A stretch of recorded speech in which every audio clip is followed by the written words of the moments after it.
Hello guys! Welcome back ulit dito sa ating YouTube channel, The Homebase Edit. For today's video guys, meron nga po tayong bagong update mula dito sa Facebook creators. And alam ko, mostly sa inyo is familiar na dito. Pero sa mga newbie at nagsisimula pa lang at nagbabalak mag-content dito sa Facebook, well, mas pinadali na nga po itong way para po magkaroon tayo ng content monetization. So ano nga ba yung content monetization? Guys, pwede po tayong kumita sa multiple formats ng ating mga content. Number 1, yung short form video o yung Reels. Number 2, yung long form video o yung stream ads. And then, pwede rin po kayong kumita sa stories, pwede rin po sa photo, and yung caption. Okay guys, so maraming way, pati din stars, at subscription, meron na ding affiliate partnership. Sobrang dami na ng ways na binigay po ni Mark Zuckerberg para sa mga creators na gustong kumita sa kanyang platform. Well, eto na yung pagkakataon natin dahil nga po merong bagong update. Kung kayo po ay naka-receive po nito, ayan yung makikita nyo sa screen, Content Monetization Challenge. So, ito po ay sa page pa lang po applicable. Kung kayo po ay naka-profile, I suggest create kayo ng bagong page at magsimula ng kayong mag-content ng original. So, pag-uusapan natin paano nga ba yan marireach ng isang newbie dito sa content monetization. So, yung mga naka-receive nito nung June 19 to July 17, 1 month duration po ito, no? Kapag po naka-reach po kayo ng 300,000 valid views. So, kung kayo po ay madalas nag-upload, no, ng mga video, especially sa short or sa long form video, madaling-madali na lang po ito, lalo-lalo na kung magkaroon kayo ng viral. Guys, sa loob lang ng isang buwan yan, magkaroon kayo ng viral video, no, na umabot ng million of views, matik, meron na kayong content monetization at pwede na nga po kayong mag-apply para po kumita dito sa Facebook. So, yun. Merong iba wala pa na invitation. So, wait nyo lang guys. Pag-usapan natin yan. So, ganito po yung marireceive nyo na notification. Ayan. Unlock content monetization. You will receive an invitation to content monetization if you reach 300,000 views on your new post and follow our policy. So, again, meron pong mga policy and mga bawal at hindi dapat i-post kay Facebook. So, be very careful at dapat familiar po tayo bago tayo mag-start ng pag-upload.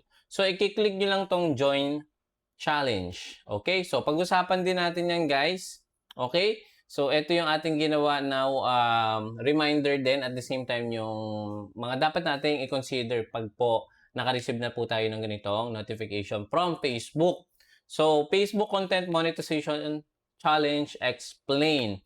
So, how to unlock Facebook Content Monetization Invitation this year 2026 or month of June to July. Kung wala pa po, again, maghintay lang po kayo and mag-upload lang kayo ng quality and original content. So, did you receive the Unlock Content Monetization Challenge?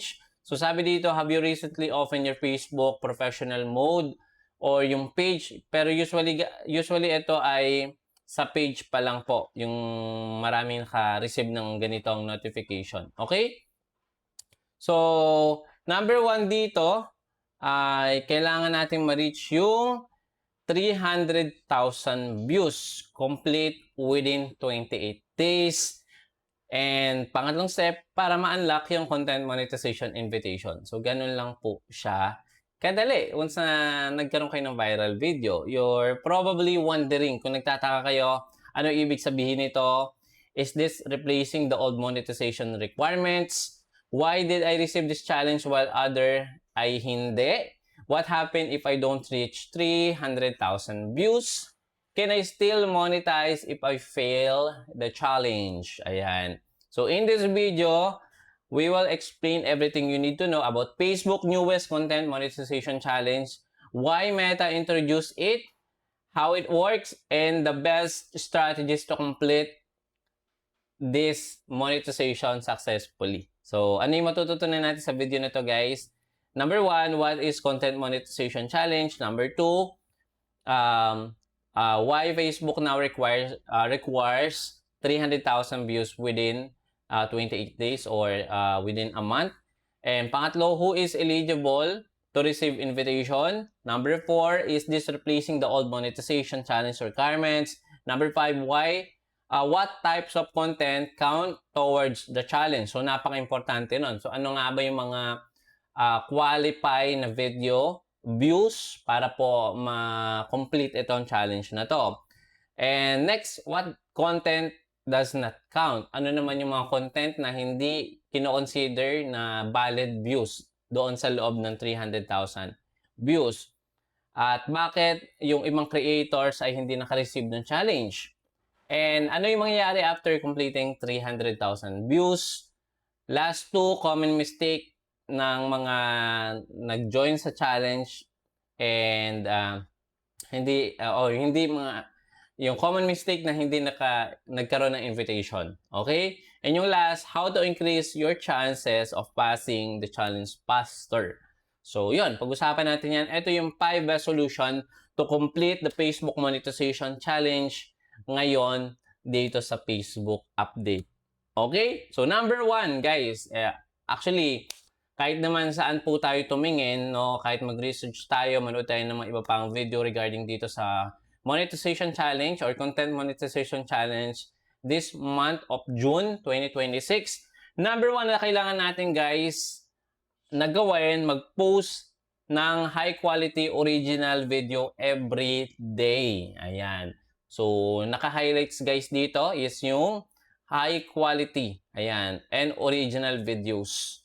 So, again, kung kayo po ay magko-content, make sure sa inyo po mismo quality yung audio, yung videos, then kung maglilink kayo dyan ng mga background music, make sure dapat yan ay tawag dito, no copyright. Okay? So, sabi dito, Facebook prioritize original content, avoid recycled videos with watermarks, duplicate uploads, or copied clips. So, yan, marami tayo nakikita ng mga ganyang creators na nagre-re-upload na lang. Siyempre, alam naman natin, lalo na kung nag-viral yon, ay sa susunod na upload, possible, may makukuha pa rin na views yun. Yun nga lang, guys, mayroon ng technology si Facebook kung saan nadedetect na po yung possible similar na upload ng original na pinakaunang nag-upload tapos kayo na nag-upload ng similar video. So, nadedetect na. Nagno-notify na doon sa mismong owner ng videos. Okay? Or creator. Okay. So, number 2. Eto siya, guys. Number 2, mag-focus po tayo sa short videos that keep people watching. Ayan.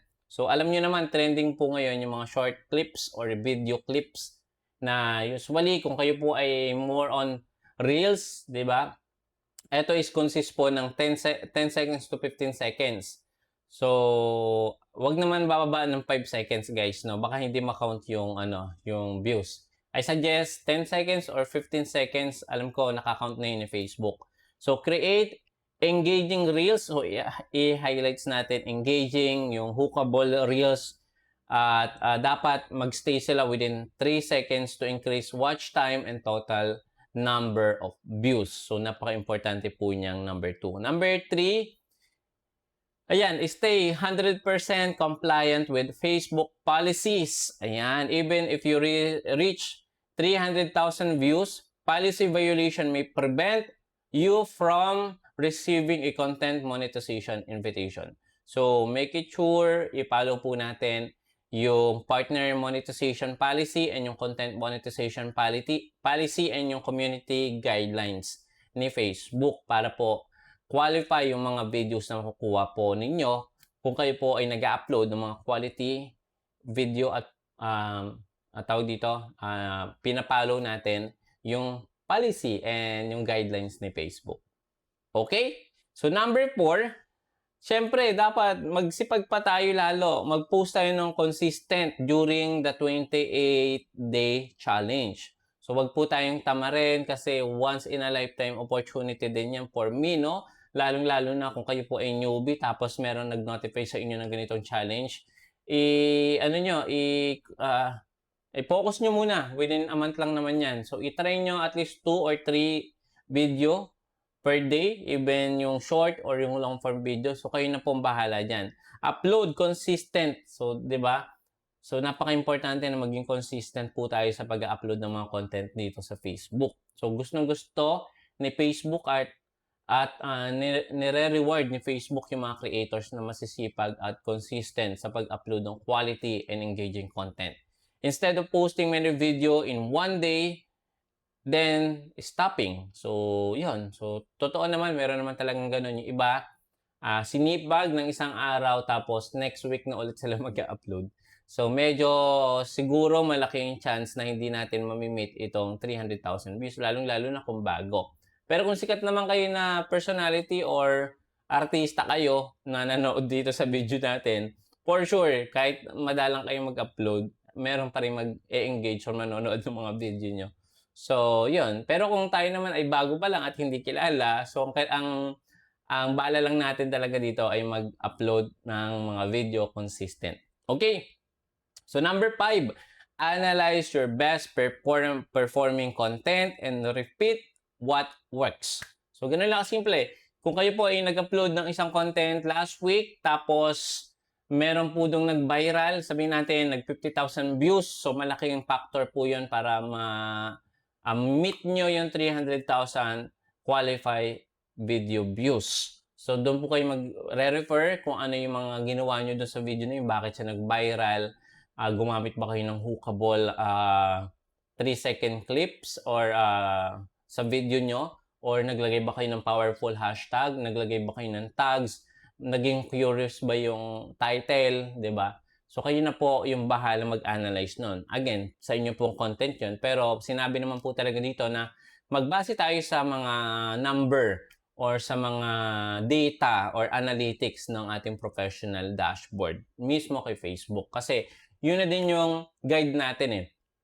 Para sa mga susunod na content is, di ba, mas maging quality at mas dumami yung views. Sabi dito, study which videos generate the most reach, engagement, and watch time. Then, create similar content to maximize your chances of hitting the goal. So, ganun kasimple, no? Napakasimple lang nung advice dito sa atin ng Facebook na kung ano daw yung nag-works doon sa previous upload nyo, itry nyo, i-repeat nyo lang. Huwag naman yung totally yun ulit. Pero I suggest, no, pag-aralan nyo and then siguro ano ba yung naunang video nyo din para siyang yung susundan, yung within episode, di ba? Parang ganun. Okay, so sana may nakukuha kayo hanggang ayan, medyo humaba lang guys yung content natin, pero kung nandito pa rin kayo at hindi pa rin kayo nakapag-subscribe sa ating YouTube channel, please do consider subscribing and palike naman itong video natin na to. And sa mga susunod na upload natin, tutulungan natin yung mga creators naman na nagkaroon ng problem at hindi sila makapag-appeal. So don't worry guys, gagawa tayong separate video dyan. So ito muna ang update muna natin kay Facebook para sa mga newbie. So ito naman yung 5 important reminder before joining the Facebook Monetization Challenge.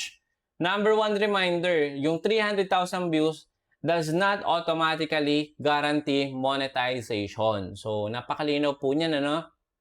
Hindi porket, nag-viral ako ng 1 million views, so matikuha mo na yon. Hindi pa rin po. Kung yan pong video na yan ay nagkaroon ng policy issue or community guidelines violation, probably 100% hindi yan makakwalify. Sabi dito, Facebook still review your account for policy, compliance, originality, authenticity, and overall account quality.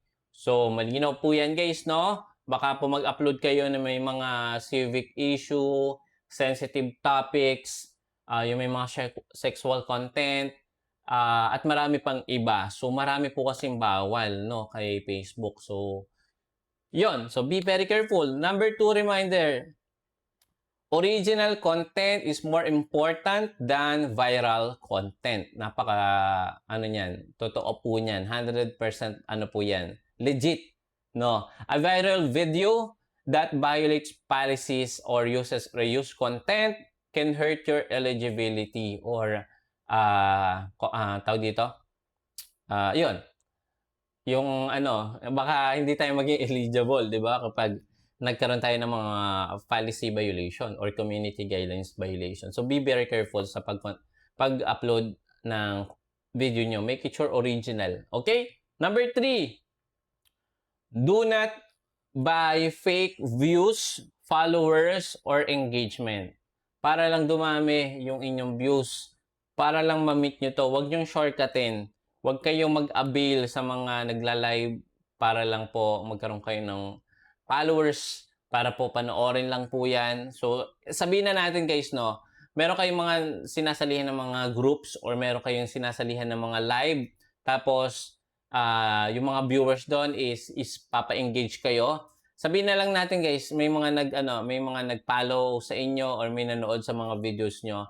Pero ma-meet nyo man yung challenge or yung 300,000 views, after po nun, sa tingin nyo, manonood pa rin po ba sila sa inyo?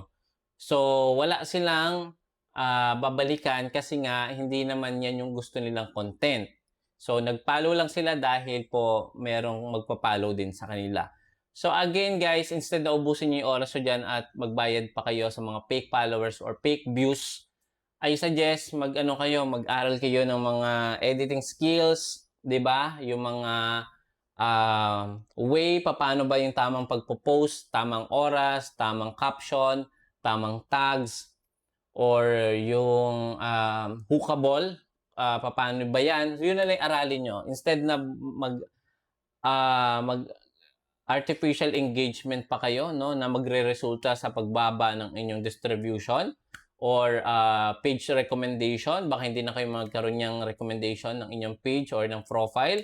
Even yung monetization, baka magkaroon kayong restriction or account penalties. So, pag nagkaroon tayo ng penalties, for sure, wala tayong makukuha na earnings or hindi tayo makapag-generate na kita kay Facebook. So, ganun lang kasimple yung consequence. So, iwas po muna tayo dyan.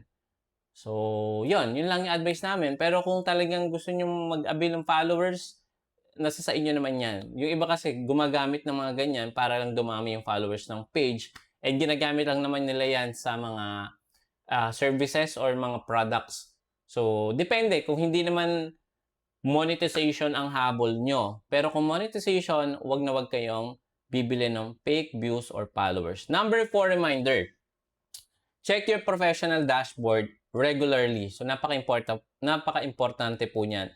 So, kailangan natin i-monitor yung challenges progress. So, nakakailan na ba tayo? So, sabihin natin, last week, no, nung nag-start po kayo ng June, is nagkaroon kayo ng 30,000 views. So, meron pa kayong approximate 200,000 plus na kailangan pang habulin. So, paano ang gagawin natin doon? So, make it sure mag-double effort tayo sa pag-upload ng quality and original content. So, sabi dito, monitor your progress everyday, no? Policy status, baka naman masyado kayong nag-upload pero meron na kayong policy. So, kailangan nyo kagad i-appeal yan. And notification, so you don't miss important updates. So, number 4 is, yan po. Okay? So, number 5, eto, paalala at as a creator din dito kay Facebook, no? Number 5 reminder, don't give up if you don't receive an invitation immediately. So, wag po kayong tamarin, wag kayong ma-demotivate, wag kayong mawalan ng pag-asa. Sabi dito, Facebook rolls out features gradually. Hindi naman instant lahat makaka-receive na. So, continue creating original content and maintaining good standing to improve your chances of receiving your future opportunities. So, yun po yung ma-advise ko sa inyo. And then, yung bonus tips, no? Meron po tayo ditong 5. So, don't worry, ilalagay ko po itong reminder dyan sa may description para po maging aware po tayong lahat. Number 1 bonus tip, best posting schedule for Facebook Reels. Pag-aralan nyo po yan. Number 2, how to increase organic reach without paying for ads. Yan. So, pag-aralan nyo po yung bonus tip natin. Secrets to getting more watch time. So, ito siguro gagawa natin mga separate video soon. How to avoid content monetization violation. And number 5, proven strategies to grow your Facebook audience in 2026. So, pag kayo po ay nag-subscribe dito sa ating YouTube channel, for sure, makikita niyo po yung mga susunod nating content dito sa Facebook. Okay, maraming salamat guys, and hopefully lahat po kayo ay magkaroon ng invitation or challenge invitation na bagong-bago dito sa Facebook monetization. At kung kayo naman ay hindi pa, huwag kayong mawalan ng pag-asa. Magpatuloy lang kayo sa pag-upload para po, 'di ba, magkaroon tayo ng opportunity dito kay Facebook, kasi alam niyo naman, malaking tulong din po yung ganitong opportunity sa online, no, na kumita tayo sa ating skills, sa ating talent, 'di ba? Kayo na pong bahala niyan na mag-discover sa inyong sarili. Pero kung gagamitin niyo 'tong platform ng Facebook, meron po tayong mga dapat i-consider. So, para po hindi kayo maiwan dito sa mga update ni Facebook, please consider subscribing and hit yung like button, and mag-comment naman po kayo kung saan kayong lugar para po ma-shoutout ko po kayo sa next video. Maraming salamat. Magkita-kita po tayo sa next video, and follow and subscribe for more tips. Bye-bye.